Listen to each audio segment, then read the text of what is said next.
Então, eu queria apresentar para vocês as nossas convidadas desta manhã.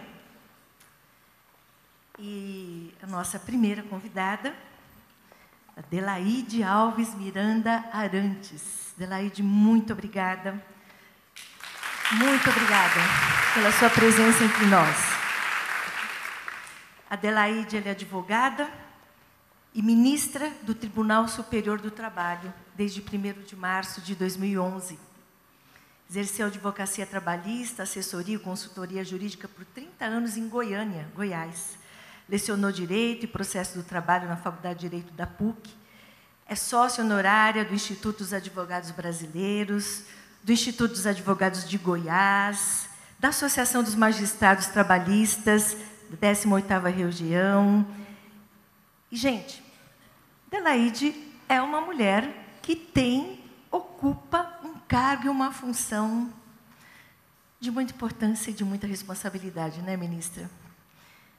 Mas Adelaide um dia conheceu Jesus e entregou sua vida a Ele. E quando eu conheci um pouquinho da história da Adelaide, eu falei, ministra, você precisa um dia nos celebrar e compartilhar conosco os seus novos começos. E ela prontamente aceitou. Ela tem um currículo, gente, extenso, lindo. Ela é autora de diversos artigos, matérias, obras, enfim. E Adelaide, então, encontrou um espaço na sua agenda para estar conosco nessa manhã. E Adelaide é casada com o ex-deputado federal Aldo Arantes e mãe de 2 filhas e avó de 3 netinhos. É linda! Muito especial, Adelaide, ter você entre nós. Obrigada, viu? Simone Maia.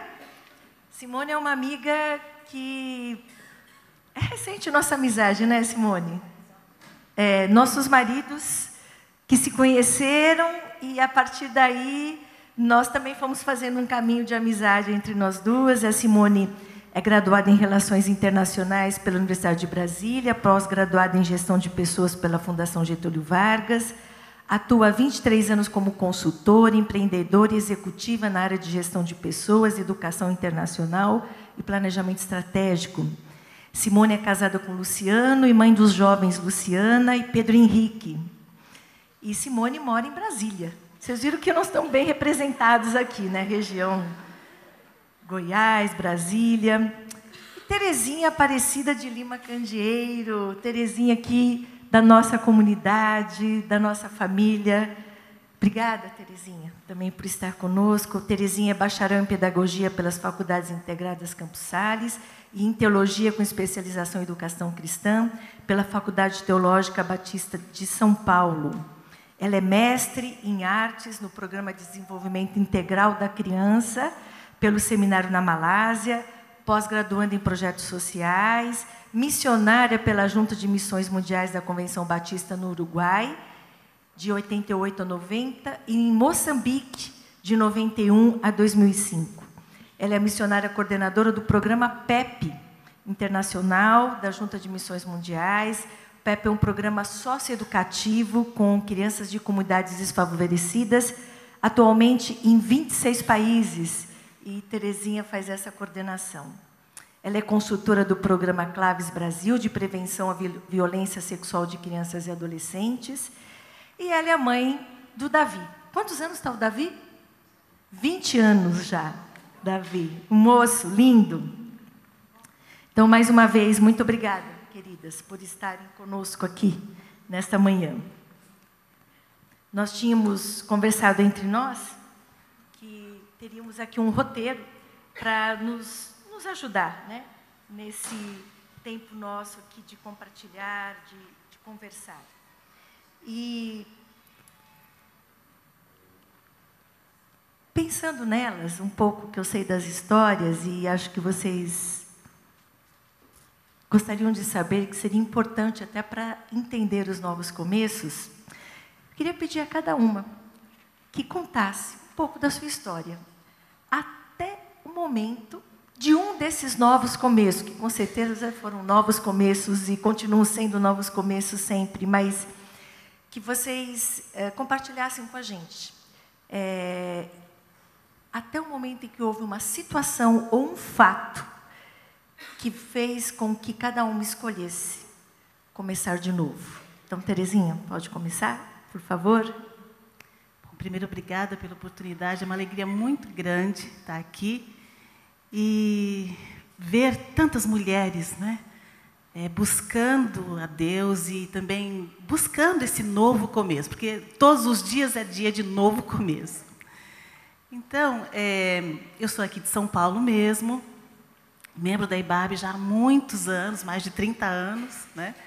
E aqui na IBAB eu entendi de Deus o chamado para ser missionária, e com todo o apoio da igreja eu fui enviada em 88 ao Uruguai e depois em 91 a Moçambique. Fiquei um tempo no Uruguai, voltei ao Brasil e depois fui enviada a Moçambique. E ali em Moçambique, servindo como missionária, foi um tempo muito precioso, de trabalhar com as igrejas, nas vilas, nas aldeias, de ensinar, desenvolver projetos na área da educação também. E casei-me em Moçambique, conheci um jovem pastor missionário, da IPA Candeeiro. Nós nos casamos 2 anos depois que eu estava lá em Moçambique. E foi, assim, um casamento muito bom. Nós vivemos juntos durante 7 anos, fora o tempo de que nos conhecíamos. E quando nós estávamos numa igreja, nós tínhamos o ideal, assim, o entendimento de Deus de plantar uma igreja no centro da cidade de Nampula, que fica no noroeste, na zona nordeste de Moçambique. E ali, aquela igreja começou a crescer, o Davi já tinha 4 anos de idade, então era uma época muito boa, uma fase muito boa, que ele começava a ir à escola, a igreja crescendo, animada, daí para um homem assim, um evangelista, amava sair, pregar, evangelizar, e a igreja nesse movimento também. E surgiu então a oportunidade de fazer uma viagem com um grupo da igreja a um distrito no interior daquela cidade de Nampula, no nordeste de Moçambique. E ali eles pregaram o evangelho, passaram o filme Jesus, eu não sei quantas já ouviram falar desse filme Jesus, e foi assim uma noite muito, muito abençoada. Muitas pessoas aceitaram a Jesus, um movimento muito grande naquele distrito, numa cidade muito pequena, no interior da cidade de Nampula. E no retorno, então, estava da IPA e outras 4 pessoas no carro em que eles vinham voltando de viagem. Houve um problema na estrada, o carro onde da IPA estava bateu contra uma ponte e foi exatamente do lado dele. Então, ele teve uma hemorragia interna e morreu ali naquele momento mesmo. Era um domingo e eu lembro que nós estávamos de manhã, nesse momento, mais ou menos, acho que mais ou menos meio-dia, eu estava preocupada pensando, se o da IPA não chegar, o nosso culto era às 15 horas. Se o daí para não chegar, como nós vamos fazer? Eu vou ter que pregar. E eu não tinha me preparado para pregar. Eu gosto sempre de mais tempo, estar sabendo disso. Mas eu comecei a me preparar, mas não vinha nenhuma palavra na minha mente, no meu coração, e meu coração apertado. Mas mesmo assim, preparei o Davi, fomos para a igreja. Estávamos lá esperando até que o culto começasse. E de repente chegaram duas amigas missionárias minhas, mais um pastor e um outro diácono da igreja, e me disseram para mim, Terezinha, nós vamos para casa? Houve um acidente na estrada e nós queríamos ver os documentos do DAIPA e tudo mais, então vamos para casa? Eu disse, não, aconteceu alguma coisa com o DAIPA, vocês podem me dizer, ele morreu? Então foi assim, um momento muito duro, né? E ali mesmo eles confirmaram que o DAIPA tinha falecido, foi uma morte instantânea, assim, logo depois da hemorragia interna. E naquele momento, eu senti assim, que o chão tinha saído debaixo de mim. Eu fiquei como que anestesiada. Num primeiro momento, não entendia. Eu sabia dentro de mim que ele não estava mais vivo. Mas a mente não queria aceitar. Era uma luta entre as emoções e a questão intelectual. E eu queria ir no lugar do acidente, mas, claro, não foi possível. E lá naquele contexto, até que haja o falecimento, tem que esperar todos os parentes chegarem. Então, ficamos uma semana esperando o corpo no hospital até que pudesse fazer o enterro, e aí o enterro tinha que ser numa outra província, na província onde ele tinha crescido, então, pela tradição do local, né, cultural. Então, esperamos uma semana, então foi um sofrimento muito grande. E o Davi, em todo esse movimento, graças a Deus, várias pessoas, amigos, missionários, colegas, cuidaram do Davi, porque eu nem tinha condições para isso. E assim, essa situação foi uma situação que mudou completamente a vida, o ministério, de um minuto para outro, né? A vida, o ministério, tudo mudou. E aí foi uma situação que exigiu um novo começo. Então vamos aguardar para saber. Histórias de perdas, né? E muitas de nós temos histórias de perdas. E as histórias de perdas, de alguma forma, nos impulsionam para um novo começo, ou não. Então é isso que a gente quer compartilhar e ouvir de Deus nessa manhã. Sobre perdas e novos começos. Delaide, conta pra gente como é que foi.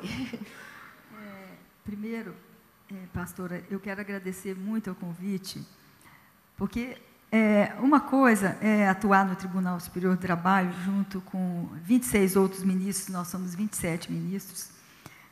O Tribunal Superior do Trabalho é o órgão de cúpula da Justiça do Trabalho que julga os recursos que vão dos 24 tribunais regionais do Brasil. E estou há 5 anos. E outra é a responsabilidade, né, de estar na presença de Deus, né, falando para mulheres, né, mulheres que são mulheres cristãs, e mesmo alguma que ainda não sejam cristãs, mas que estão aqui nesse sábado de manhã. Todos nós sabemos o quanto é difícil, né, sair de casa sábado de manhã. E aí dá aquele friozinho na barriga, aquele que não dá nem lá no Tribunal Superior do Trabalho. E na nossa oração ali com a pastora Silvia, que Deus nos capacite para falar para vocês o que Ele tem para a gente falar, né?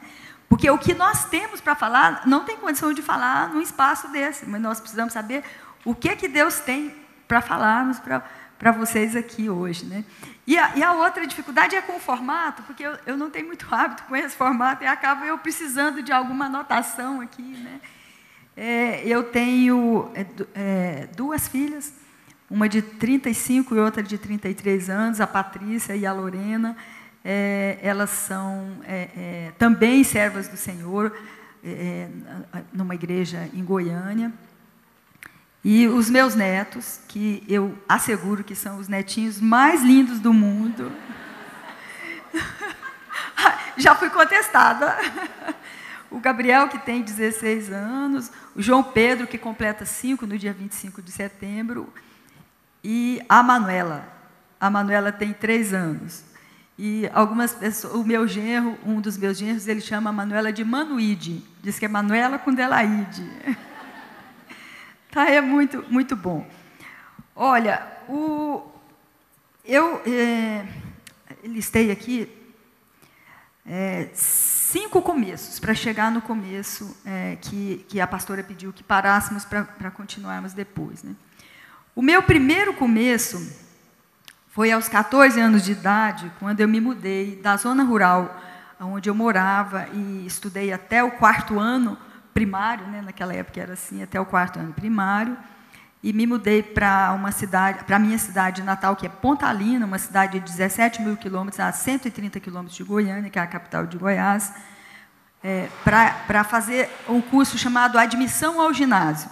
Acho que a geração da pastora Silvia não sabe o que é admissão ao ginásio, mas algumas aqui devem saber. E é porque é uma coisa bem antiga, pastora. Esse foi meu primeiro começo, aos 14 anos. O segundo começo foi aos 15 anos, quando eu me converti. Eu fui convidada para assistir o culto de um pregador que estava em visita na cidade de Pontalina, na Assembleia de Deus, e eu me converti aos 15 anos de idade. Eu fui a primeira pessoa da minha família, família de origem católica, eu fui a primeira pessoa da minha família a converter. para o Evangelho, e foi uma coisa muito bonita, e depois converteu a minha mãe, o meu pai, e hoje a minha família é quase toda família de evangélicos, né? Uma bênção muito grande. As minhas filhas foram criadas no Evangelho, uma coisa muito bonita. O meu terceiro começo, esse foi bem difícil, foi quando eu me mudei de Pontalina para Goiânia, aos 18 anos de idade. A primeira batalha começa com meu pai, ele muito ciumento, não queria permitir que eu me mudasse, e eu tive uma conversa com ele, falei, papai, a minha conversa com o senhor é o seguinte, eu vou para Goiânia e preciso que você permita. Ele não teve muita alternativa, papai, pessoa muito simples, era pequeno produtor rural, então, e ele concordou. E eu me mudei para Goiânia, fui trabalhar numa casa de família, era uma família de posses de Goiânia, que as filhas estudavam em Goiânia, tinha uma espécie de uma república. Aí um primo médico, que era meu primo, que eu trabalhava no consultório com ele conseguiu com essa família para que eu morasse lá, trabalhasse na casa e não precisasse pagar ali pela minha parte no pensionato, né? E foi muito difícil, eu chorava muito. Eu tinha assim uma vontade muito grande de voltar para casa, né, de sentir o aconchego. Nesse meio eu tive uma outra que eu me esqueci de anotar aqui. Quando eu morava na zona rural, teve um ano que o papai e a mamãe me levaram para a casa de uma tia para estudar na cidade. E não me adaptei porque o ensino do grupo escolar da cidade era mais exigente, eu não conseguia acompanhar.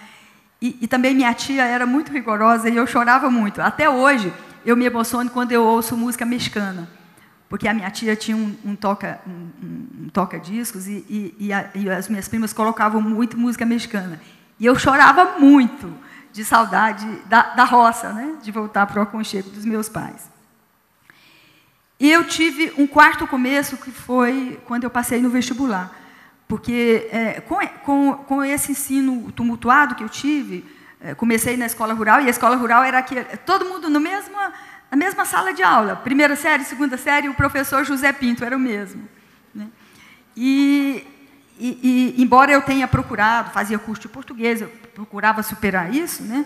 Mas foi muito difícil. Eu prestei 5 vestibulares até ser aprovada no vestibular de Direito. Então, para mim, ingressar na Faculdade de Direito, no ano de 1976, foi assim, uma vitória muito grande e um começar de novo, né? Eu até hoje me lembro, eu trabalhava o dia todo, e do trabalho eu ia para a faculdade. Era longe, mas a empresa que eu trabalhava tinha um ônibus e me deixava na faculdade. E eu me lembro de chegar na escola e ter dinheiro apenas para comprar uma pipoca. E eu pensava, será que vale a pena? Eu me lembro até hoje de perguntar para mim mesma, chegando na escola, será que vale a pena, né? E é tão bom a gente concluir com a própria vida que vale a pena, né? E o meu outro começo foi do início da minha carreira de advogada trabalhista, no início dos anos 80. Né, que foi aí, realmente, eu deixei o meu emprego numa empresa multinacional, que eu era secretária executiva, e fui estagiar no escritório de advocacia. A partir daí, eu fui trabalhar com outro advogado, e uns 6 anos depois, eu tinha meu próprio escritório de advocacia. E agora eu começo uns começos mais difíceis. Como é que a gente vai achando cada vez, parece que cada vez é mais difícil, né? Minha separação do meu primeiro marido, dos pais das minhas filhas, aos 35 anos de idade. E eu vou resumir a minha separação na conversa que eu tive com o pastor da minha igreja. O pastor da minha igreja, o pastor Gessé, já é falecido, muito rigoroso, muito rigoroso. E eu pedi uma audiência no gabinete pastoral, falei, pastor Gessé, eu vim comunicar para o senhor que eu estou me separando do meu marido, e o que eu digo para o senhor é o seguinte, o Deus que eu creio é o Deus que me criou para ser feliz. Como eu fiz tudo e não consegui ser feliz no meu casamento, eu estou me separando. Ele não teve resposta, né? Ele não teve resposta, e orou comigo e minha separação foi concretizada. Meu psicólogo, que eu fui logo em seguida, me atendeu e pediu para chamar meu ex-marido.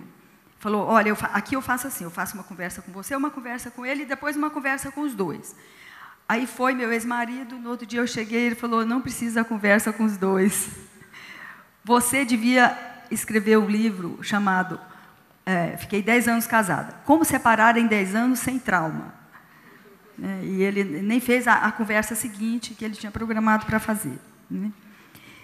E o meu outro começo, que eu vou agora, as minhas filhas, uma tinha 7, outra tinha 5 anos de idade. E me lembro de uma oração que eu fazia, quando eu me separei, eu já era advogada, que eu orei ao Senhor pedindo assim, Senhor, eu quero poder educar e criar as minhas filhas sem precisar pedir um lápis para o pai delas. Né? E aí tinha uns episódios bastante interessantes, aí, que nesse espaço não é possível, mas Deus me honrou nesse ponto. Eu pude criar e educar as minhas filhas sem precisar pedir um lápis para o pai delas. Então, foi uma coisa muito... Não estou dizendo que todos devem fazer isso, né, mas foi uma experiência que eu gosto de falar sobre ela. E o último começo que eu vou falar agora, depois eu vou parar, foi no ano de 2002, no ano que eu completei 50 anos de idade, que eu tive uma crise de 50 anos e fiquei com depressão. Aí eu tive na minha vida 3 episódios de depressão, mas esse foi o mais forte. Eu tive um episódio aos 18 anos, quando terminei o noivado. Tive um outro, assim, um pouco sem importância, e esse dos 50 anos foi muito forte. Eu disse para a minha psicóloga que eu ia parar de trabalhar, que eu não queria mais trabalhar, que eu agora ia usufruir a vida, ia descansar, mas eu estava com um estresse de trabalho muito forte, e mais esse estresse, essa crise de 50 anos, que eu não tive aos 30, não tive aos 40, mas tive aos 50. Né? Essa questão para a mulher é uma coisa, assim, às vezes meio complicada. Né? Puxa, mas como é que vai ser? Né? E essa depressão durou 2 anos, e quase que eu enlouqueci a minha psiquiatra e a minha psicóloga, porque, de repente, eu resolvi parar de tomar medicação. Também não aconselho fazer isso, mas resolvi parar de tomar medicação, fazer uma campanha na igreja. Eu fui curada na igreja, cortei a medicação e não voltei na psicóloga, porque se eu voltasse, ela ia brigar comigo. Né? A psicóloga chamou a minha filha e meu marido atual e falou, olha, eu estou muito preocupada com a Adelaide, porque ela não quer mais trabalhar, e ela disse que vai parar de trabalhar e não quer voltar aqui mais também, e não quer tomar medicação. Né? Então, mas eu fui curada, esse é um testemunho que eu posso dar, eu fui curada, graças a Deus. Isso foi em 2004, e no ano de 2010 eu concorri a uma vaga de representação da advocacia trabalhista no Tribunal Superior do Trabalho, porque os tribunais superiores, eles têm 1/5 de sua Constituição de representação da sociedade, que é a advocacia e o Ministério Público. Eu concorri na UAB Federal com 20 candidatos, entrei numa lista sextupla, depois numa lista tríplice no TST, porque aí o TST reduz essa lista para 3, e fui escolhida pelo presidente Lula no dia 10 de dezembro de 2011, faltando 21 dias para terminar o mandato dele, e fui nomeada pela presidenta Dilma. E eu tenho uma coisa que eu não posso deixar de contar, por uma coincidência, no dia que eu fui convidada para concorrer à lista, que um diretor da UAB Federal me convidou, o TST tinha publicado o edital e tudo, eu tinha sido convidada para uma entrevista no TST. Eu era advogada de uma confederação de professores em Brasília, eu tinha escrito um artigo sobre doença ocupacional e garantia de emprego, e eles me convidaram para fazer uma entrevista sobre esse artigo.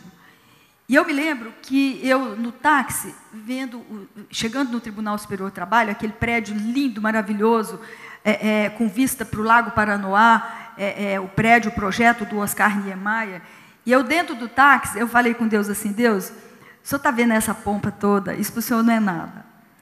Se o senhor quiser me colocar aqui, o senhor vai me colocar, porque isso e nada para o senhor é a mesma coisa, né? E realmente lá, que tem a Luciana, as pessoas que são aqui da área jurídica sabem como aquilo tudo lá é muito pomposo, né?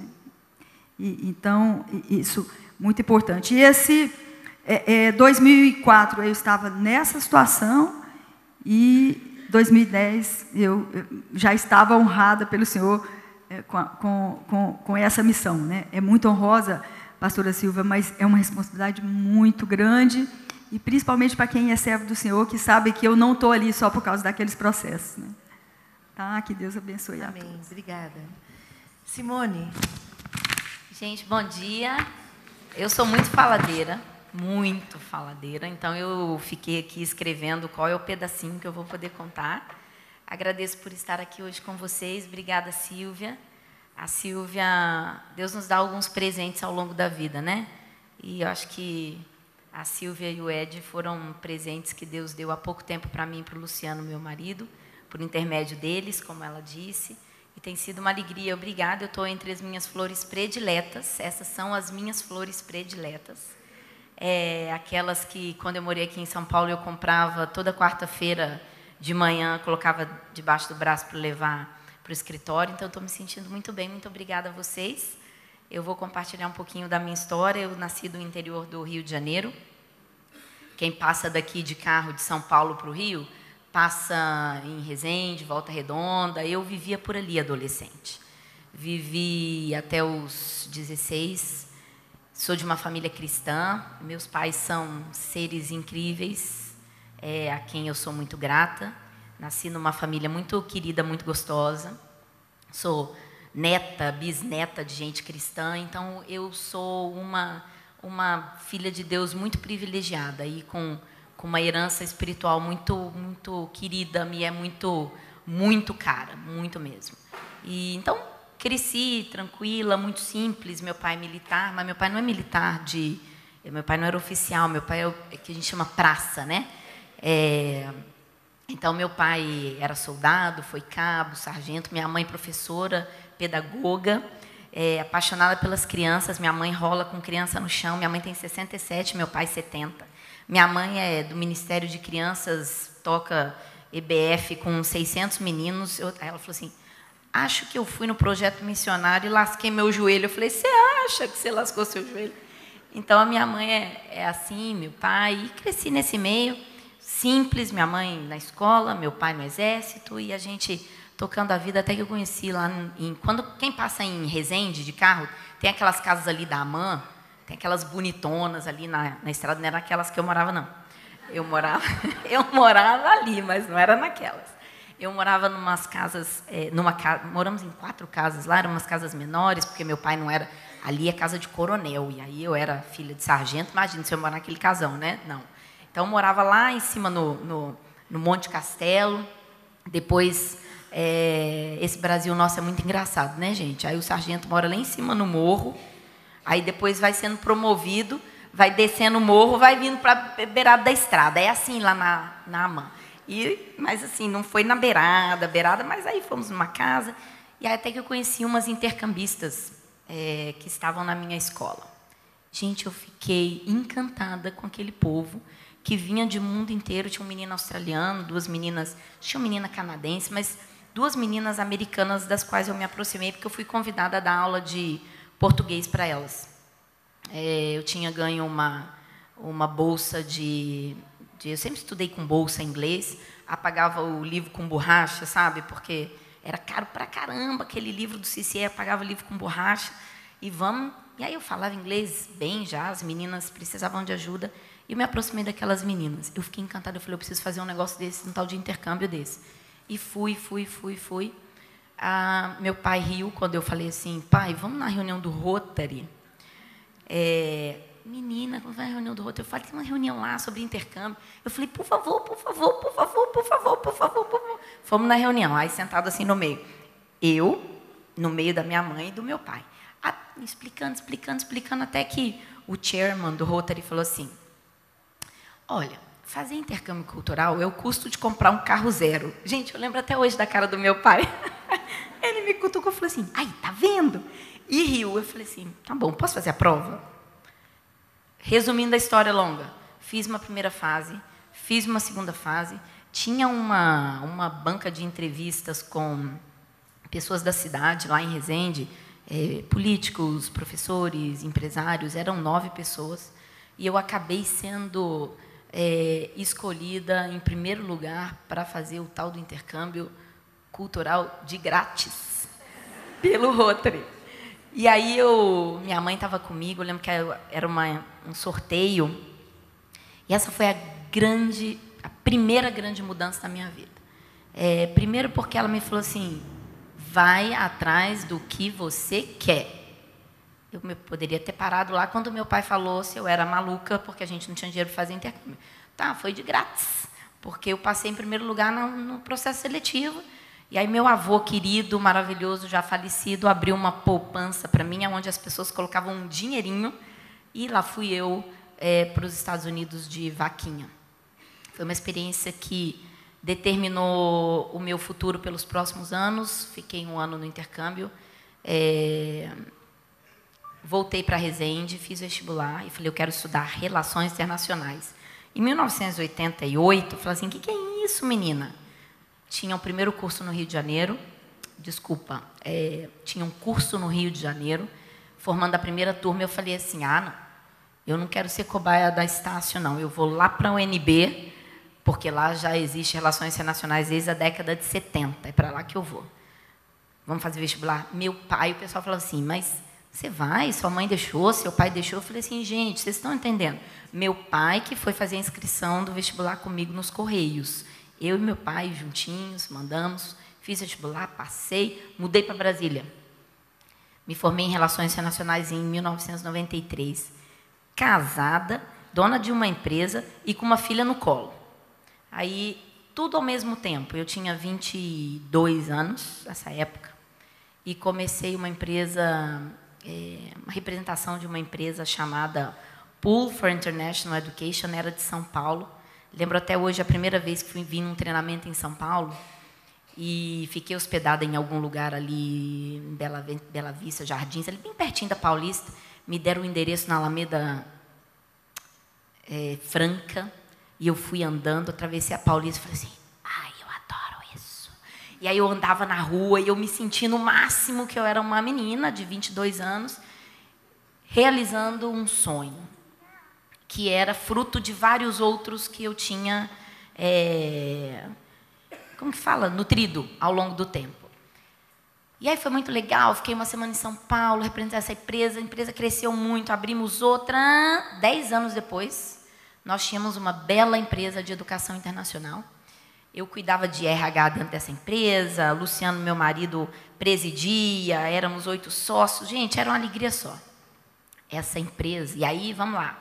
Qual era o problema, né? Essa empresa era a minha vida. Era a minha vida. Erro fatal. Fatal. Minha vida. Vocês lembram o que aconteceu em 9 de setembro de 2001? Bin Laden acorda de mau humor e resolve falar para a galera mandar um monte de avião na torre. Naquele dia eu estava na terapia, porque estava saindo de uma crise gravíssima no casamento, e eu tinha uma terapia de suporte, tinha terapia de casal, terapia de suporte, terapia disso, e o pastor, o encontro de casal, para a gente tentar ficar junto, mas era uma estratégia de guerra para a gente, literalmente, para a gente ficar junto, e a gente sempre se amou muito, e a gente brigava muito, porque a gente era sócio, e marido e mulher, uma confusão, e a vida estava muito confusa. E eu estava na terapia, o celular não parava de tocar, e era minha mãe. Eu falei, cara, 1 vez, 2 vezes, eu virei e falei assim, Salete, dá licença, preciso atender minha mãe. Filha, você está vendo o que está acontecendo? Eu falei, ô mãe, eu estou na terapia, estou vendo nada, estou de boa, daqui a pouco eu te ligo. Não, está acontecendo alguma coisa no mundo.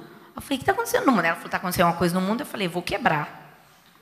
Gente, 2 anos depois, eu estava mais quebrada do que arroz de terceira. Sendo que a gente viajava o mundo inteiro. Então, como era a minha vida naquela época, né?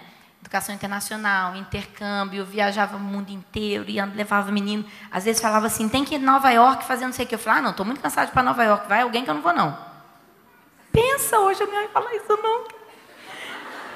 Vai para Nova York. Opa, que horas que sai o voo? Lá ia eu, né? Não precisava nem da mala. Fazia umas comprinhas.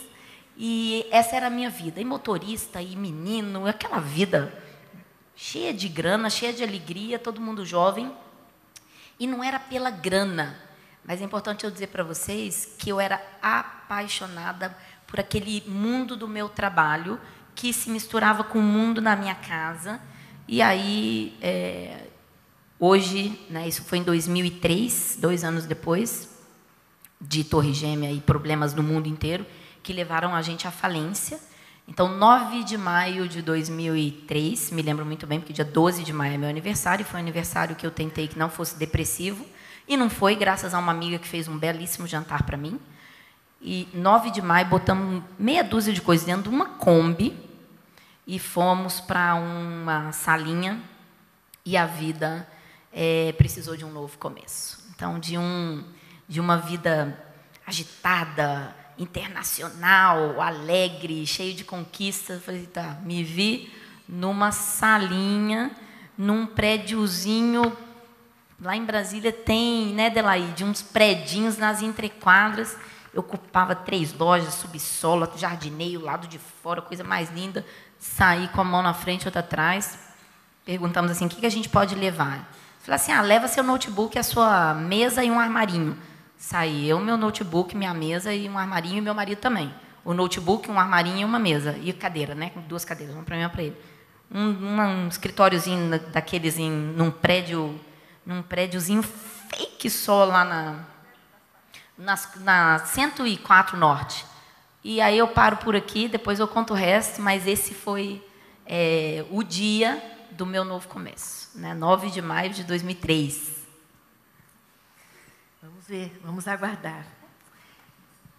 Bom, vocês compartilharam então um pouco da história e o dia D, né? Porque sempre um novo começo tem um antecedente, né? O dia D que você precisa decidir sobre esse novo começo.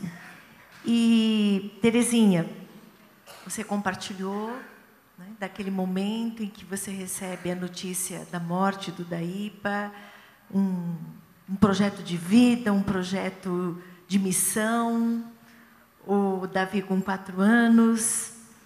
E o que aquilo, aquela situação, aquela quebra, aquela perda, como você disse, saiu o chão, o que aquilo provocou em você? Sentimentos, os primeiros sentimentos, as primeiras reações. E agora? Como é que foi? Os primeiros sentimentos foi assim de muita impotência, muita tristeza, muita frustração, revolta, questionamento. Senhor, eu não estou aqui obedecendo ao teu chamado nesse outro país, né? E eu realmente fiquei sem entender por que eu estava vivendo tudo aquilo, por que eu estava passando aquela situação toda. Que o Daíba sempre foi uma pessoa muito alegre, então, assim, é muito importante na minha vida. Eu sentia muita alegria em dar todo o suporte para ele, como pastor, como missionário, e nós desenvolvíamos muito bem o ministério juntos, né? Então, perdê-lo foi realmente perder muito, né? Eu não entendia como eu ia dar continuidade a tudo aquilo que a gente vinha construindo juntos. E como foi decidir por um novo começo? Bem, essa decisão foi um processo, né? Foi um processo que aí eu estava lá em Moçambique, uma semana depois eu estava aqui no Brasil, então outra casa, outra igreja, embora Ibabe é a minha igreja, mas eu estava lá em Moçambique fazia já mais de 10 anos. Então, era a minha igreja, era meu povo, o trabalho eu amava, e amo, né? Depois continuei. Então, decidir começar de novo, foi começar de novo mesmo. Aí eu voltar para a casa da minha mãe, para a minha igreja, aqui no Brasil, com uma criança pequena, praticamente como eu ia sustentar, porque eu não poderia mais continuar sendo missionária naquele momento. Foi muita interrogação. E aí eu chorava muito, houve um início de depressão, mas graças a Deus que a igreja me acolheu. Deus levantou pessoas maravilhosas, algumas estão aqui até, que me ouviram, que me apoiaram, que me aconselharam. Eu tive ajuda profissional também, terapia por vários anos, né? Então, primeiro eu fiquei 9 meses aqui no Brasil. Então, nesses 9 meses, tive esse acolhimento, essa ajuda profissional também. E nesses 9 meses, eu dizia assim, eu não tirava minha aliança. Aí eu dizia assim, eu nunca vou tirar minha aliança. Quando eu sempre vou me lembrar, e todo mundo vai sempre saber que eu sempre, embora o Daipa tenha morrido, eu vou estar sempre casada com ele. Tirei minha aliança.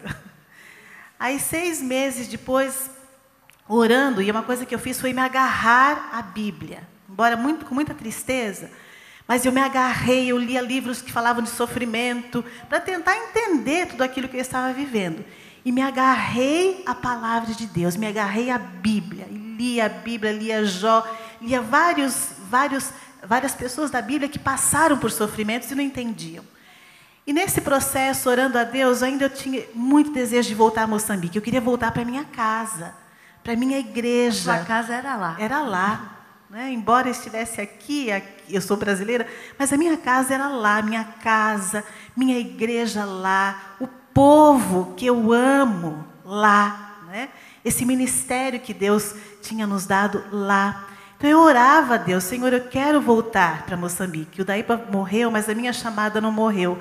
Eu quero continuar servindo ao Senhor. Então isso ainda vinha muito no meu coração.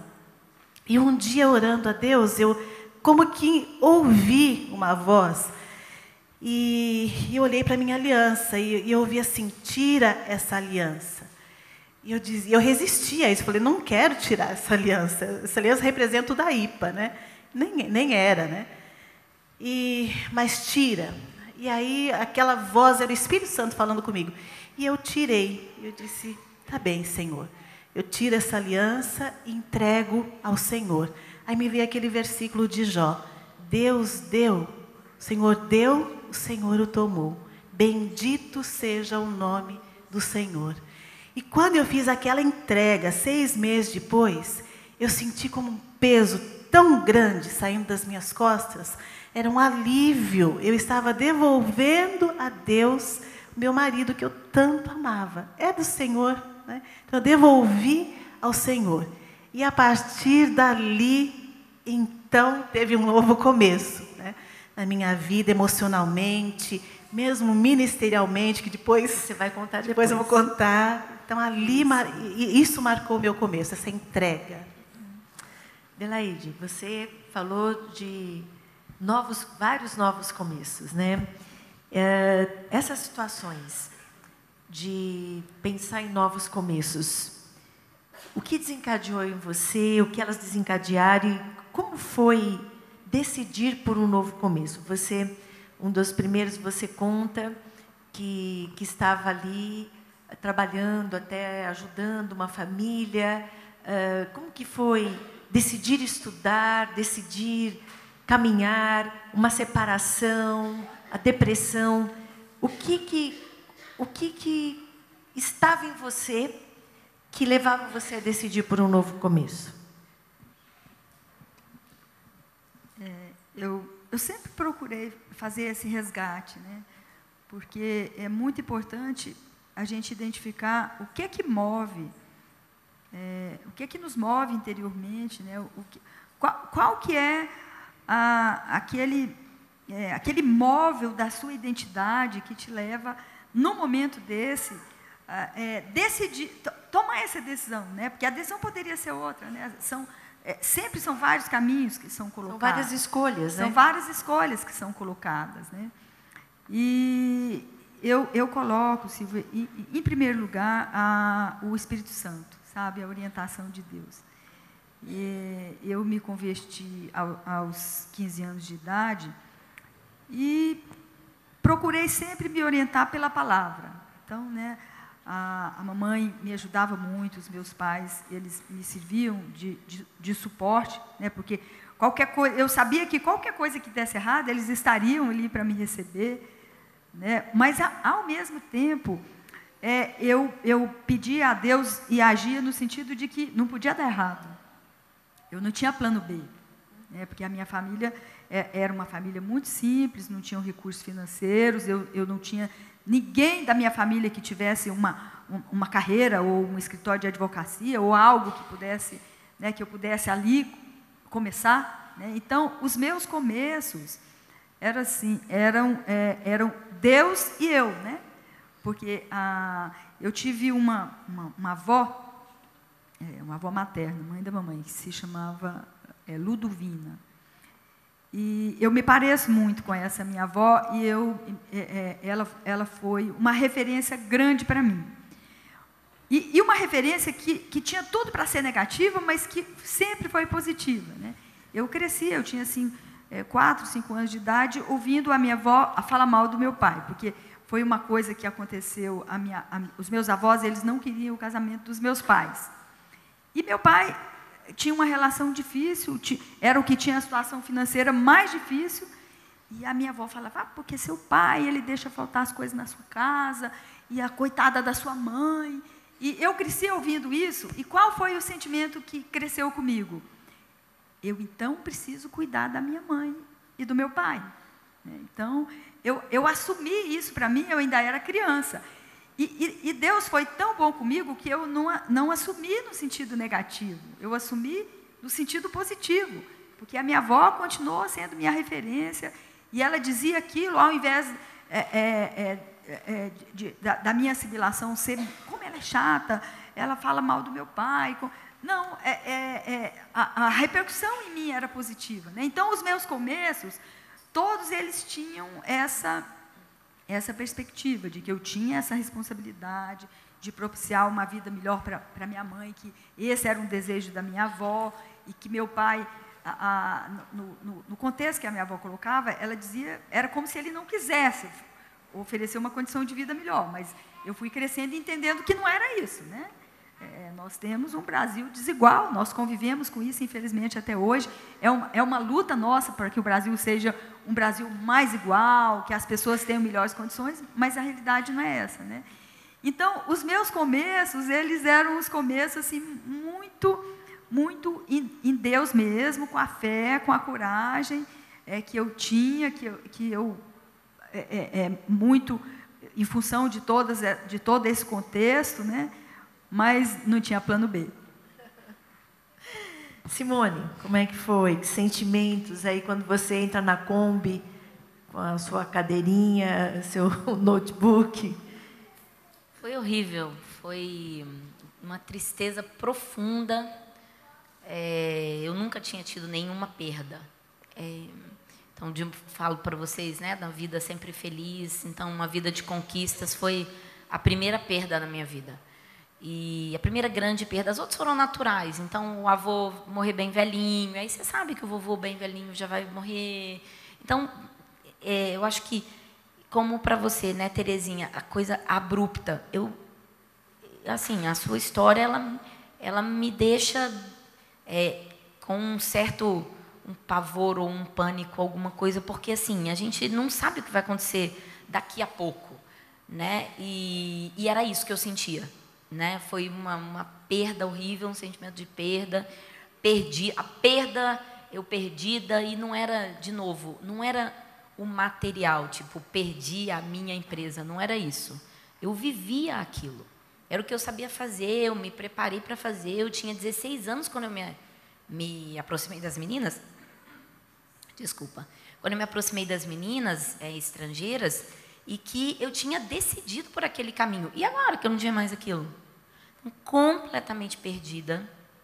E aí, na pindaíba, vamos ler Jó para tentar entender. Somos duas. Deus deu, e meu marido falava muito, Deus deu, Deus tirou, bendito seja o nome do Senhor. Amém. E a gente ficava, então, um sentimento muito presente, era o sobressalto. E agora, gente, porque ia perdendo tudo. Então, teve uma coisa que aconteceu comigo, eu tinha uma pulseira de ouro linda, era uma corrente, um berloque que eu gostava. Era um troço que eu andava, mas quebrou a empresa, mas algumas coisas ficam, né? E aí, um amigo meu tinha uma loja, ele falou assim, Ossi, vou fazer um bazar de um estoque que está meio encalhado, passa lá para você pegar a roupa nova para você e para o Lu. Gente, vocês acreditam que eu fui ganhar roupa e perdi o ouro? Perdi, cheguei em casa sem a pulseira. Então era assim, tá, agora o que vai perder agora? O que vai acontecer agora? E foram 2 anos, uma sequência de perdas, né? É sensacional como a gente passa a entender alguns versículos bíblicos. Tiago é um cara, né? Porque o livro de Tiago é um livro que é um livro duro. E aí entender que tende por motivo de grande alegria o passardes por muitas aflições. Gente, e aí fala assim, tá bom, então eu agora tenho como meta entender esse negócio. E aí eu entendi o que era entendi o que é tende por muita alegria. Aí eu falei, então era assim, um dia de cada vez, por causa desse sobressalto do que vai acontecer agora, 2 filhos para criar, uma igreja maravilhosa, que fazia compra no mercado para a gente, colocava gasolina no carro, ajudava, levava de cá para lá, e milagres maravilhosos aconteceram logo na sequência. Eu vou contar só um. Um dia, o nosso pastor, que era muito nosso amigo, o pastor Márcio, e a esposa dele, Elaine, falou assim, a gente vai na casa de vocês hoje à noite, e a gente está levando umas coisas. E aí, amigo é amigo, né? Amigo é amigo, pastor é pastor. E nesse dia eles chegaram lá em casa com a carne que a gente ia comer, com as coisas que a gente ia comer. Ela falou assim, eu trouxe mais umas coisinhas, abasteceu a geladeira por uma semana. E aí, na hora de ir embora, ela falou assim, tenho R$40, fica com eles. Gente, era desse jeito, tá? E lembra que eu era rica, ia para Nova York, dispensava, e tinha motorista e não sei o quê, e pulseira, e tá, não tinha nada, vou deixar R$40. Eu falei, não, Elaine, não deixa R$40. Ela falou assim, fica aí, querida, você pode precisar. De madrugada, a Luciana tinha 8 anos. 8? Por aí. A Luciana passou mal. Tivemos que ir para a farmácia, às pressas. Quanto foi o remédio? R$39,60 e não sei o que centavos. Aí eu, glória a Deus, obrigada, Senhor. R$40. E era assim, e era desse jeito. Saindo da igreja de manhã, tinha gasolina para ir só uma vez. Aí o irmão, Luciano, vem cá, saindo já. Você pode vir à noite, porque a gente está com um problema para pregar, você pode vir pregar? E para contar que não tinha dinheiro, não tinha gasolina para voltar para pregar. Ele falou assim, André, mano, posso até vir, mas não tem gasolina, não. E as pessoas da igreja sabiam. Aí ele falou assim, não tem problema. Falou para a esposa dele assim, leva o carro que eu vou ali com o Luciano. Ele entrou dentro do carro, fomos pro posto. Ele encheu o tanque de gasolina para a semana inteira, para a gente poder ir à noite na igreja. E eu lembro que enquanto o frentista enchia aquele tanque, gente, eu chorava tanto. Silvia, eu chorava, e as lágrimas escorriam.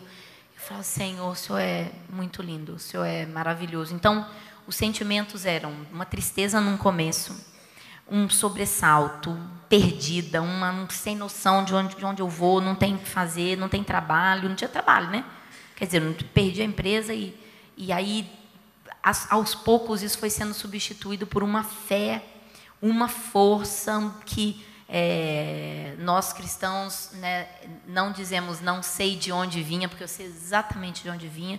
Então o Espírito Santo me levantava de manhã, me botava de pé. Luciano ficou muito deprimido, muito. O médico falou assim, põe esse homem de pé de manhã, debaixo do chuveiro, água fria, gelada, vai dar um rush de adrenalina nele, ele vai conseguir acordar.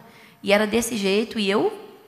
Então isso rapidamente foi sendo substituído por uma fé, uma certeza de que Deus estava cuidando de mim, de que Deus estava cuidando dos meus filhos, porque muito menos que eu, as 2 crianças e o Luciano doente e aquela coisa. Então, logo, esse sobressalto foi substituído por uma paz muito intensa, muito deliciosa, e é uma paz. E eu pedi a Deus, eu falei, Deus, nunca me deixa esquecer o sentimento, a emoção desse momento de entender o que é a alegria na tribulação, porque foi a época da minha vida que, claro, onde eu andei mais perto de Deus. Vocês perceberam a nossa decoração? Linda, né? Vocês Com perceberam secos e flores. os troncos? Enquanto elas falavam, eu fiquei pensando, né? E a Renata Peno, que tem sido tão generosa, ela graciosamente nos presenteia a cada encontro. E quando eu disse o tema e falei a arte, que não sei se vocês estão chegando embaixo, mas tem um caminho, ali é uma estradinha. E a Renata pensou nos componentes da decoração. E a Renata está vivendo um novo começo também, nós conversamos sobre isso, foi muito especial. Ela disse, tia Silvia, eu tenho troncos que lembram floresta, mas são troncos secos. Eu falei, mas Renata, os novos começos, em meio aos troncos secos, tem flores. Ela falou, sim, e elas ganham um espaço e um olhar importante. Mas junto com os troncos secos, elas compõem uma coisa muito bonita, a flor e o tronco seco, não é verdade? E enquanto elas falavam desses sentimentos, né, que tem troncos secos, e a gente precisa admitir que tem os dias difíceis, sim. Que a caminhada, muitas vezes, a gente está lá em cima achando que vai dar conta e no dia seguinte a gente está lá embaixo. E as inseguranças, os medos. Então, existem os troncos secos, mas existem as flores que vão dizendo para a gente, é possível surgir a flor em meio ao tronco seco. E é isso que eu queria que vocês compartilhassem, esse novo começo. Porque, lógico, você passar por uma perda ou por várias perdas e perder pessoas, e com essa perda de pessoas, perder um projeto de vida, um futuro, né, Terezinha? Então, conviver, né, com essa ausência, mas perceber as flores, como é que os primeiros sinais dos novos começos? Como é que eles surgem? Como é que as flores vão aí enfeitar os troncos? Conta pra gente como foi isso. Foi lindo. O sofrimento não é para sempre, né?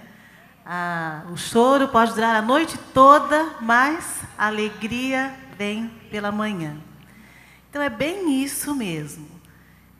Estava falando lá, depois de 6 meses que eu estava aqui no Brasil, nesse processo todo, uma irmã aqui da IBAB, pedagoga, me convidou para ir a um encontro do programa PEP, que acontecia aqui em São Paulo, né? Então, o programa PEP é um programa socioeducativo que trabalha com crianças que não teriam condições de frequentar uma pré-escola. Aí as igrejas que estão nas comunidades, tendo 2 pessoas, elas são treinadas e podem desenvolver o programa que é dado lá na pré-escola, nas instalações da igreja, com as crianças da comunidade. Então, aqui em São Paulo, estavam procurando uma coordenadora para esse PEP, e essa amiga aqui da IBAB, a Valdete, ela ia e aí me convidou, como eu gosto, sempre fui bastante da área da educação, amo essa área. Fui. Quando eu cheguei lá naquele encontro, o pastor, o casal missionário que desenvolve, começou esse trabalho lá no Campo Limpo, né, no Jardim Olinda, eles olharam para mim e falaram assim, você trabalha missionária em Moçambique? Nós estamos orando para que Deus expanda o PEP para países da África de língua portuguesa. Você não quer voltar para Moçambique e começar o PEP? Eu disse assim, o quê? Eu fiquei até tonta, né? Mas eu estava orando para voltar para Moçambique. E eu disse, eu quero conhecer melhor o PEP. Aí fui conhecer o PEP, fui conhecer as igrejas que desenvolviam esse trabalho lá na Zona Sul de São Paulo, tal.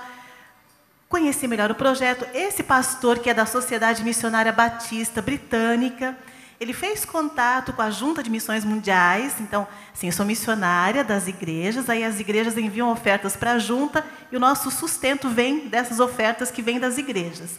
Mas a minha ligação para ser missionária num outro país é com essa organização das igrejas batistas, a Junta de Missões Mundiais. Aí esse pastor foi falar com a Junta sobre esse projeto, esse novo projeto, e o diretor executivo da Junta, naquela altura, ficou muito animado e apreciou bastante. Disse, não, nós queremos, né? Ele disse, tem aí a Terezinha, vocês têm a Terezinha, por que vocês não enviam de volta a Terezinha para Moçambique? Esse pastor inglês foi a Moçambique, eu dei os contatos, ele foi a Moçambique, falou desse projeto lá, e lá em Moçambique eles disseram, a Terezinha está lá, nós queremos que a Terezinha volte para dirigir esse projeto aqui conosco em Moçambique. Então, foi um mover de Deus, né? Deus foi movendo, os planos de Deus, eles nunca falham, nunca, né? Os propósitos de Deus, eles são permanentes, Ele está no controle de todas as situações, até mesmo daquelas que a gente pensa que não, né? E aí, então, houve esse acordo com a Convenção de Moçambique, a missão britânica, a Junta de Missões Mundiais, a igreja, a IBAB, né? Outras igrejas também, igreja de Curitiba.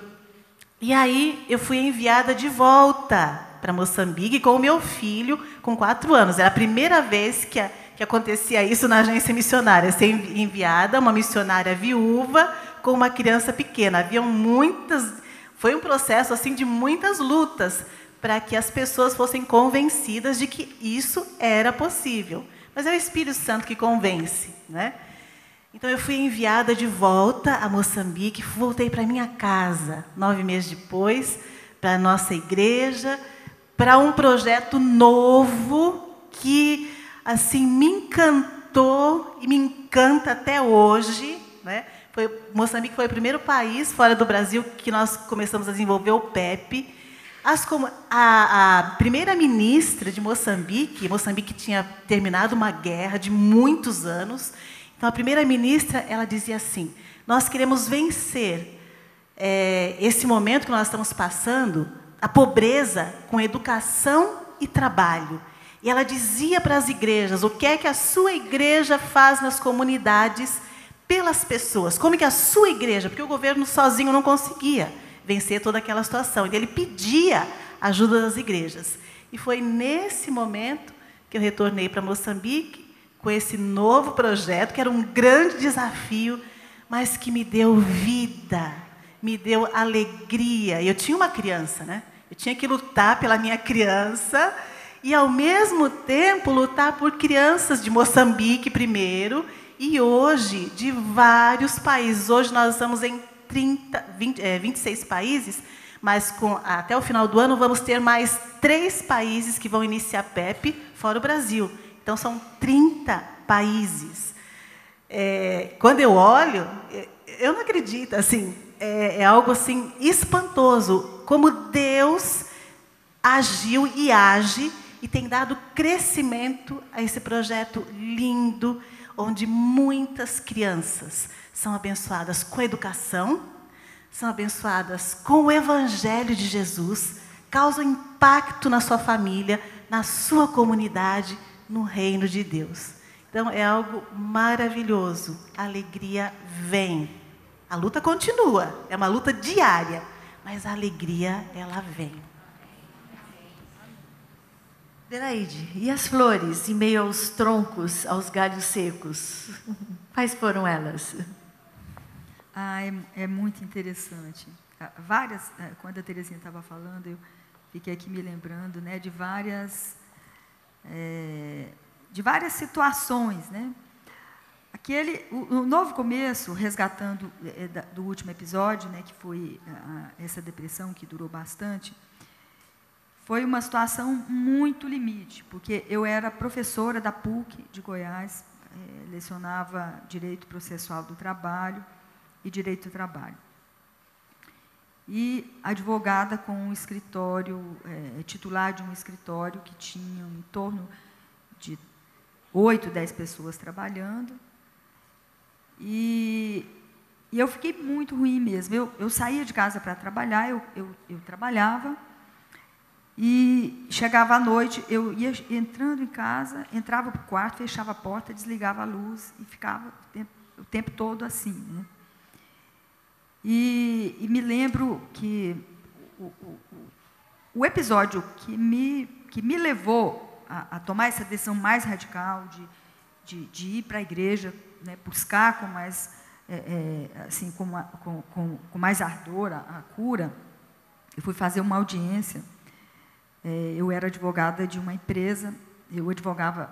Goiás é uma cidade relativamente pequena, eu tinha um escritório e eu advogava para trabalhador e advogava também para a empresa.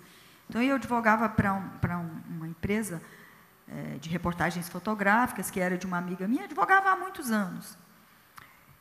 E ela um dia entrou no meu escritório de advocacia para falar sobre uma audiência que ela teria. Ela falou: Adelaide, eu estou preocupada, doutora Adelaide, eu estou preocupada com você. Eu não vejo mais brilho nos seus olhos. E justamente na audiência dela de instrução que eu fui fazer, ela não estava presente, ela mandou um preposto. Eu percebi ali naquela audiência de instrução que eu não conseguia fazer todas as perguntas que eu tinha que fazer para a testemunha, sabe? Me faltava aquela agilidade, coisa que, em grande medida, pela medicação. Me faltava aquela agilidade ali para pegar o que o juiz falava com o que o preposto falava e formular a pergunta para ser feita para a testemunha da parte contrária, né? E esse dia eu voltei para casa e falei: agora acabou, agora eu vou tomar uma decisão, né? E aí vamos falar das flores, né? E aí foi uma experiência muito grande com Deus, porque aí eu vou para a igreja, começo a buscar, e a minha família me ajuda, né, as minhas filhas, porque nesse episódio eu também fiquei numa situação financeira difícil, né, dificílima. Aí tinha o escritório, as pessoas que dependiam de mim, né, as minhas filhas já eram moças já, e elas começaram a me ajudar e procuraram me ajudar financeiramente, de alguma forma. Lembro que um dia a minha caçula chegou, falou: mamãe, sabe aquele lote que você tem lá no município de Aparecida? São 2 lotes, olha, nós avaliamos, estamos vendendo, aí então vai ser um recurso que você vai ter, né? E a igreja me ajudou muito, pessoas da família, pessoas da igreja, e aí aparecem as flores, né, no meio daquele tronco seco, e começam a surgir as luzes, e aí eu começo a sentir mais alegria, a me recuperar e a ter vontade de trabalhar, né? Eu não cheguei a parar de trabalhar, mas era uma situação limite. Ali não era nem eu querer parar de trabalhar, era uma situação que eu lidava com ela. Já pensou você enfrentar uma sala de aula com 40 alunos, né? E como diz a minha cliente, sem brilho nos olhos, né? Então, o brilho começou a voltar. O brilho começou a voltar. E flores, eu diria que são muitas que Deus coloca no caminho da gente, né? Assim como a experiência de todas as minhas colegas aqui. Amém. Né? Amém. É muito, muito importante. Simone, como que foi? Se eu puder usar uma metáfora do caminho, eu diria que a Terezinha estava andando no caminho cheio de tronco seco, e ela fez uma curva e encontrou um ipê amarelo muito carregado. Em Brasília Qual é a árvore agora. lá em Moçambique? Baobá. O baobá do Pequeno Príncipe.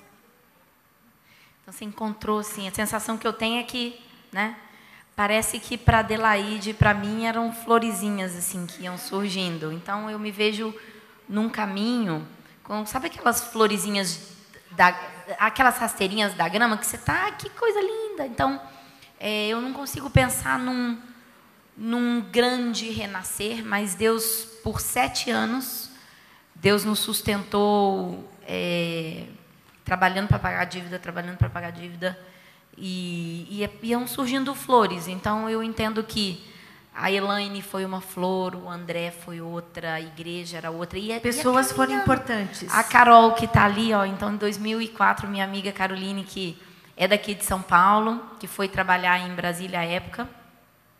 E a gente se conheceu, foi um momento mais difícil desse processo, foi início de 2004, né, Carol? E então, assim, eram momentos. Então, eu acho que isso é importante a gente compartilhar com as mulheres. São momentos, eles podem durar 3 minutos, 5 minutos, 1 horinha, ou um lapso de alegria que Deus te dá, porque eu concordo, assim, são tantas dores, tantas coisas, porque foram os amigos, foram os sonhos, foram os projetos, e aí começa a renascer alguma coisa que eu não estava vendo. Então, é uma florzinha que aparece, é uma amarelinha aqui, Consegui enxergar essas pequenas flores. E de uma amiga que a gente ia almoçar lá no tribunal, Adelaide, lá tinha ali no setor de autarquias, tinha um taioba lá no tribunal velho, não no... Lembra, Carol, que a gente almoçava lá no taioba do TST? Então, a gente já deve... É como se assumiu no Bonitão Novo. Lá no Bonitão Novo eu nunca fui. Mas a gente almoçava... Eu e a Carol, a gente trabalhava num prédio na frente, naquele novo ali, Libertas, na frente do TST antigo. Aí, almoçar com ela era o meu momento de refrigério. E, assim, à época, eu não tinha tudo isso elaborado do jeito que eu tenho hoje. Eu estava dentro do problema. Então, a Carol nunca me ouviu contar essa história naquela época. Hoje ela sabe, claro, mas naquela época ela nunca me ouvia contar isso. No meio do furacão. Então, é impressionante, gente, como na dor, na perda, a sensibilidade para enxergar a beleza da florzinha, do ipê. É muito, muito poderoso isso, do dia a dia. Não precisa ter um evento necessariamente, mas a força que Deus dá e faz você pequenos sinais enxergar a beleza de um pequeno momento. E vocês perceberam no relato das 3 o quanto pessoas foram importantes? Totalmente. E como você disse, Simone, ir almoçar com a Carol era um refrigério. E a gente, principalmente entre nós mulheres, nós precisamos cultivar isso. Um café, um telefonema, um cartão. A gente não imagina o que a outra amiga está passando. A gente tem uma ideia. Mas o quanto isso significa essa pequenina flor, né? E que lindo, né, Terezinha? De alguém disse, Terezinha, vamos lá comigo ouvir essa palestra, essa sensibilidade, né, a Valdete, querida. Então, a gente vê Deus agindo, né, Adelaide, através de pessoas, né? Os novos começos têm a ver com pessoas na nossa vida, né? E eu queria perguntar para vocês, o que você diria às mulheres que estão em uma situação limite e que precisam decidir se irão começar de novo? Porque é uma decisão. A situação limite se estende até o momento que você decidir o que vai fazer. Então, uma palavra de vocês para nós aqui nessa manhã. O que você diz? O que você pode dizer, Terezinha, a nós, em alguém que está nessa situação limite de decidir pelo começar de novo? Olhando para a minha experiência, eu diria assim: admita os seus sentimentos. Você está sofrendo, isso está doendo, então reconhece isso, nomeia isso. Isso tem que sair, isso tem que ser tirado para fora, né? Fala com Deus sobre isso, reconhece que o Senhor está no controle, Ele está vendo. São vários versículos que a gente encontra na Bíblia. O Senhor viu a situação daquele povo que está sofrendo. O Senhor está vendo a sua situação de sofrimento. Então fala tudo que você sente, que você não entende. Fala. E sem filtro, né, Terezinha? Deus não vai deixar de ser Deus, né? Se a gente falar que está com raiva dele, né? Exatamente, exatamente. Então isso foi algo que aconteceu. Eu falei, coloquei diante do Senhor tudo, né? Depois, nem tudo, esse sofrimento não vai durar para sempre. Vão vir as alegrias, as flores, mas é uma construção. As coisas não acontecem de uma forma mágica, né? Então, não é que, assim, no meu caso, demoraram meses, demoraram anos, e mesmo tendo começado de novo, hoje faz 16 anos que meu esposo faleceu, mesmo assim, hoje não, atualmente, né? Mesmo assim, é uma construção diária. Cada dia você tem que decidir começar de novo. Então, é uma construção, né? Reconheça que há flores no caminho, pequenas situações, pequenos momentos, amigas, né? Reconheça essas pequenas coisas que vão surgindo. E isso vai dar base para ir construindo esse recomeço e você poder ver, né? À medida que o tempo vai passando, aquilo tudo que foi construído com Deus acima de tudo, né? Então, no meio, reconheça, diga os seus sentimentos, no meio dos seus sentimentos, construa, decida cada dia começar de novo, né? Tenha fé, esperança em Jesus. Amém. Isso é a nossa base, né? Fé e esperança em Jesus. Amém. Delaide, o que você pode dizer a nós sobre pessoas e mulheres que estão nessa situação limite de decidir começar de novo? Pastora Silvia, eu quero primeiro endossar tudo que a Terezinha falou, sabe? Endossar mesmo, como se eu estivesse dizendo, porque realmente é muito importante, né? E quero pedir um minutinho para falar ainda um pouquinho sobre pessoas.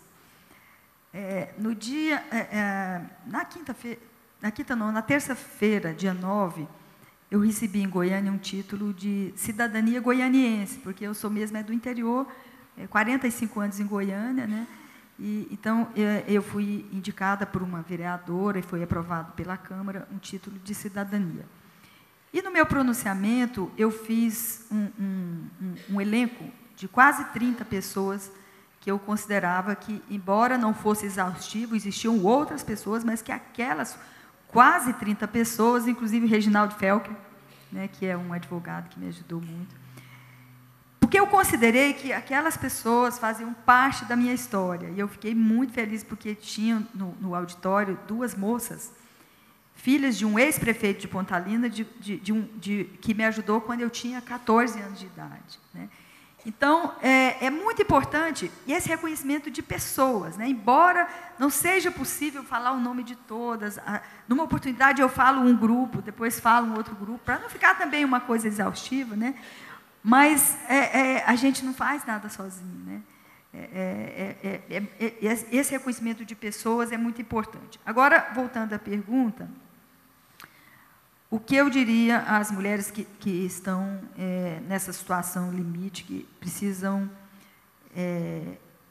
decidir começar de novo? Primeira coisa que eu diria, nunca é tarde para começar de novo. É importante começar de novo, é importante determinação, é importante perseverança. E tudo na busca no altar, né? A minha filha mais velha, a Patrícia, ela às vezes brinca comigo: mãe, você fala tanto de Deus que parece que você não vai deixar Deus sobrar para ninguém, né? Mas ele é onipotente, onipresente, então esse risco ninguém está correndo, né? Mas eu tenho uma experiência muito grande de dependência. Quando eu era advogada, nesses 30 anos que eu advoguei, eu vivia sob dependência completa, porque a advocacia é uma profissão complexa. Você depende de ter cliente, depende de atender bem o cliente, depende de entrar o honorário 5, 10 anos depois que ingressou com a ação, né? Depende do juiz liberar, depende do juiz conduzir bem a audiência. Eu vivia numa situação de dependência completa. E sempre coloquei isso para Deus, né? E quando eu assumi no TST há 5 anos, eu imaginei, bom, agora pelo menos o dinheiro vai estar na conta no fim do mês, né?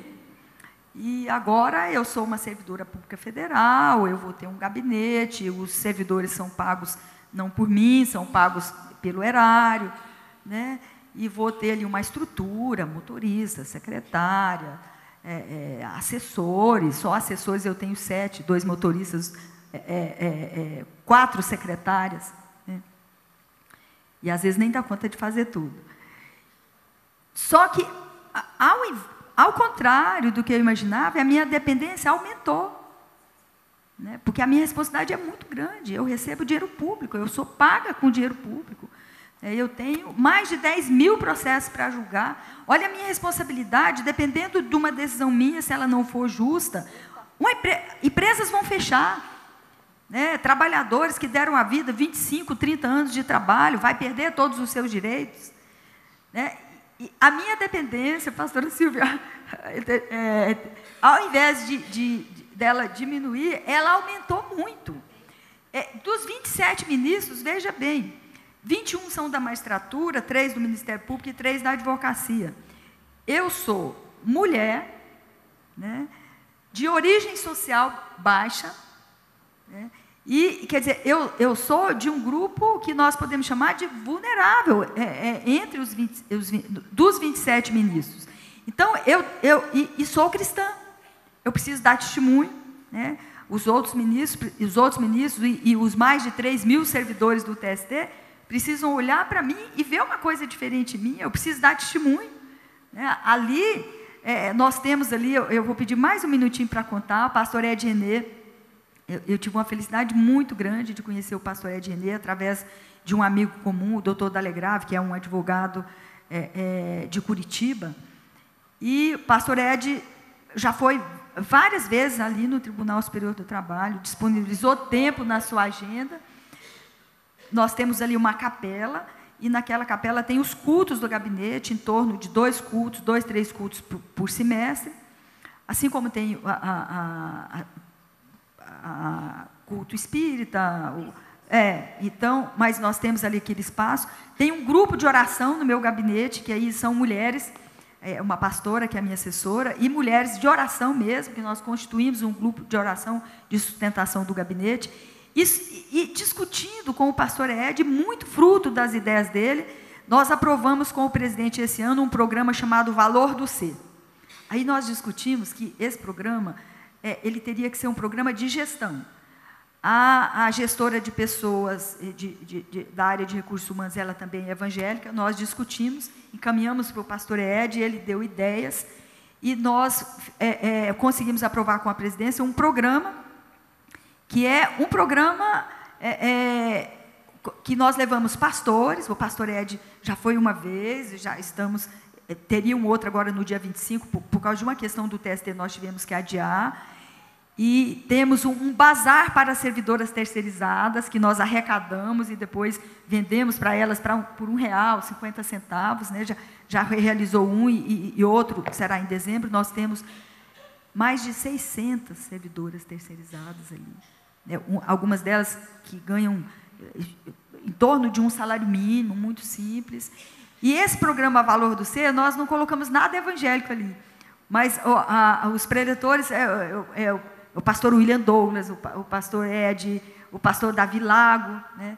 Pastor Ed fez uma palestra lá sobre a cura espiritual para o estresse no trabalho.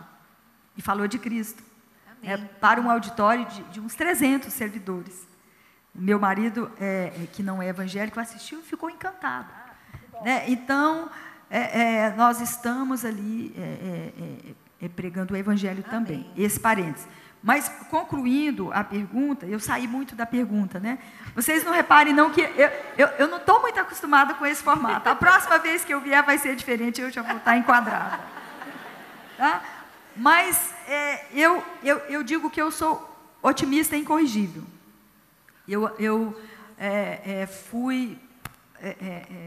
Comprei esses dias um livrinho sobre que tem uma frasinha que eu deixei lá no meu gabinete, né?